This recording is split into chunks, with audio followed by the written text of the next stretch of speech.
isa fannifame isa naaf du'e isa awwaalame du'amu eega'e jireenyi koo isaa kan isa lallaba utuu kan isaan taane seenaa maaliin qaba ani isan ol qaba sin dagadhu aatiin dagaatamtu jirta keessa koo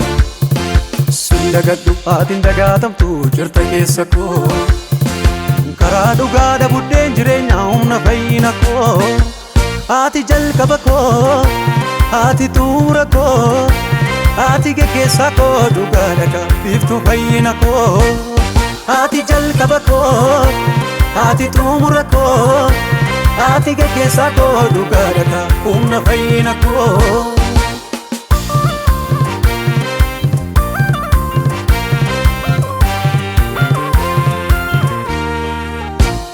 cinqaarfamuu keetiin bilisa na baaftee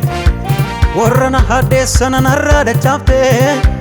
cinaacha kee keessaa dhiiga dhangala'ee golgaa cubbuu duubaa durattan as ba'e an bilisan ba'e cinqaarfamuu keetiin bilisa na baaftee warra na hadheessana narraa dachaaftee cinaacha kee keessaa dhiiga dhangala'ee golgaa cubbuu duubaa durattan as ba'e an bilisan ba'e sin dagadhu aatiin dagaatamtu jirta keessa koo sin dagadhu aatiin dagaatamtu jirta keessa koo karaa dhugaa buddeen jireenyaa humna fayyina koo ati jalqaba koo ati xumura koo ati geggeessaa koo dhugaadha biiftuu fayyina koo ati jalqaba koo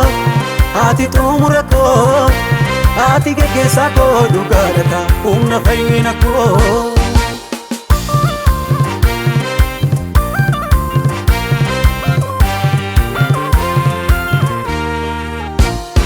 ifa jireenya koo natti hin dukkanoomne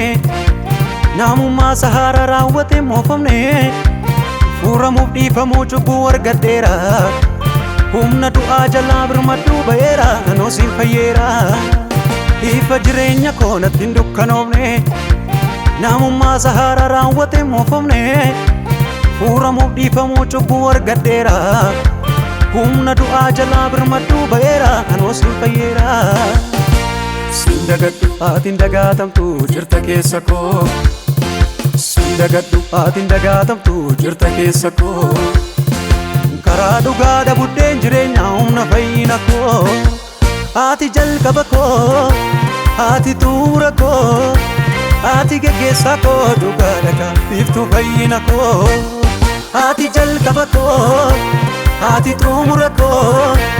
ati geggeessaa koo dhugaadha humna fayyina koo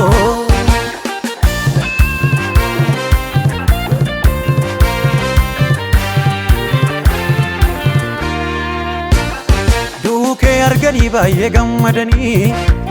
awwaalicha gubbaa seegdota dhaabanii dhaagicha awwaalatti garagalfameera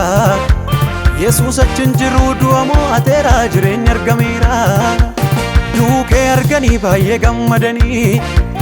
awwaalicha gubbaa seegdota dhaabanii dhaagicha awwaalatti garagalfameera yesuus achin jiru du'a mo'ateera jireenya argameera isa kanan labsu sana fannifame anaaf duusaatiin jireenyi argame abdiin jireenya koo martinuu isa keessa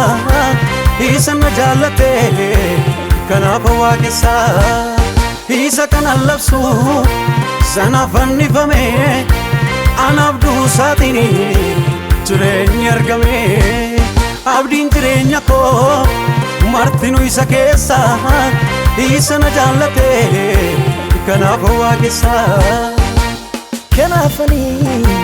kanaafan waaqessa kanaafan waaqessa